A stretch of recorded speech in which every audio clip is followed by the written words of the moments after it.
start with this idea which you you apply yourselves to your work, which is poetic modernism. What do you mean by that exactly?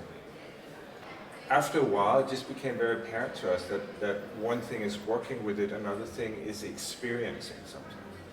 So as we were sort of having conversations over the years, it became sort of very apparent to us that sort of what we do is sort of an analytical, sort of rational approach, which resonates with the idea of being modern, that you sort of minimize, you rationalize, you analyze context for something. But at the end of the day, we're also hugely sort of fascinated by our sensory input system.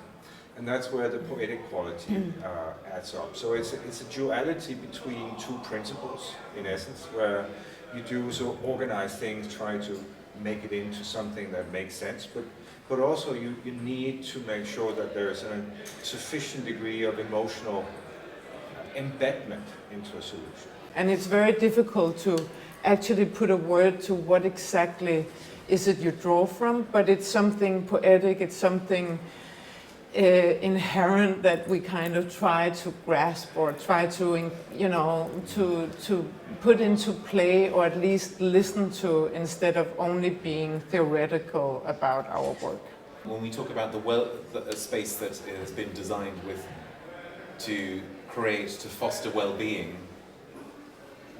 we assume that those types of spaces would create that effect in everybody who experiences that space. But I guess we're all different. I mean, one person's understanding of what a space is that makes them feel good, for want of a better word, could be completely different for a different experience for somebody else. When we do a restaurant, for example, it's really one of the fun things is to try, of course, have conversation with the chef, but look at the site in itself. If it's in a city context, it's perhaps a building that's had a different purpose.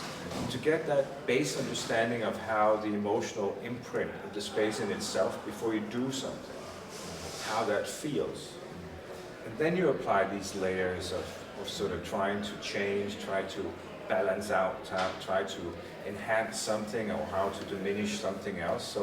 So it is this quality of saying, yes, you know, the descriptive of any room is 2 columns, 4 openings. You know, you can be very scientific about it.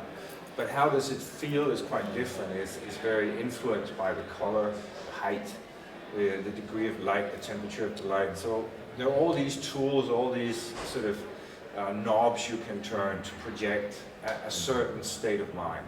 Do you consider yourselves to be Scandinavian designers? I mean, we think about, we talk about context, there's a certain kind of universality to what we've been discussing, but also kind of regional context.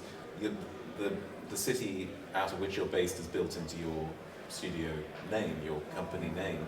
And I wondered whether you think of yourselves as, whether that kind of idea of the softness, the poetry comes from a Scandinavian tradition. But I think it's very obviously very deeply rooted in us that we grew up here, that this is where we are born and raised, and we've been surrounded by obviously you know, spaces and architecture design which relates to this Scandinavian tradition you talk about. But I think again, I mean, because we were asked this question many times, and how do you proceed from there, all the masters, and how do you stand on the shoulders of all these amazing both artists and designers and architects, and you know, and you know, how can you add something to that? And I think the most interesting thing when we sort of dived into our whole sort of, you know, how do we place ourselves in this, you know, in this condition,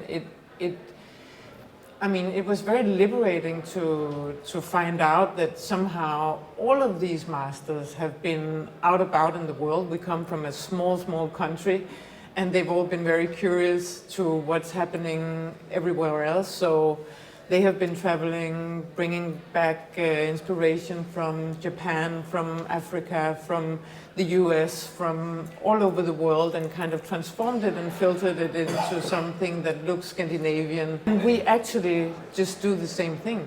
I mean, and we hope to be, you know, open to the world and not sort of stuck in a tradition where everything needs to be in light oak with a little bit of weave to actually qualify. It's sort of, it's this act of traveling, observing, Yeah, the filtering. dialogue was Yes. always Yeah. was built in. That's an Yeah. interesting way to think about it, because we think it's Scandinavian design is sui generis. You know, Yes. it comes from itself, and it's kind of.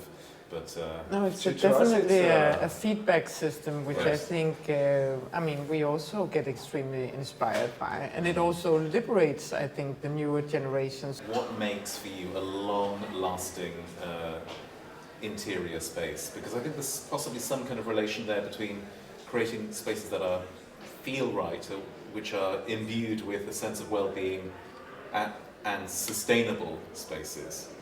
Why, for example, is your refurb of the Royal Hotel? I wondered, you know, why has that stayed the test of time? That interior. Well, I think, I mean, if we begin with sort of with a little bit with our approach to how to design a space, it's very much about trying to get into a dialogue with that specific project, which could be either the location itself, a combination of the location, the history, the people behind it. That might be also creative people you somehow need to kind of line your chemistry with and start a dialogue, finding out why, you know, why, in what direction this should go. I would say that the red thread throughout all our projects is sort of our fascination and deep passion for organic materials. I mean, materials that hopefully ages beautifully, that really can stand the test of time, where sort of soul and stories can be embedded into, whether that's the armrest of a chair or the surfaces of the space itself. I think that part has always been sort of hugely important to us. It's definitely where we begin, is that puzzle of the organic pieces. I think in terms of longevity and in terms of securing life, I think the perfect combination, which we cannot brag of hitting all the time, or perhaps rarely, it's when an aesthetic language balances purpose. Because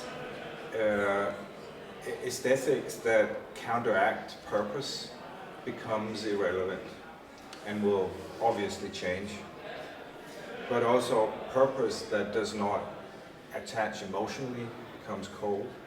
So again, to the poetic modernism, the pairing of an aesthetic appeal that secures sort of either wonder or comfort or a combination of things, with behavioral patterns that have relevance, that are also capable of handling transition, because things do change over time.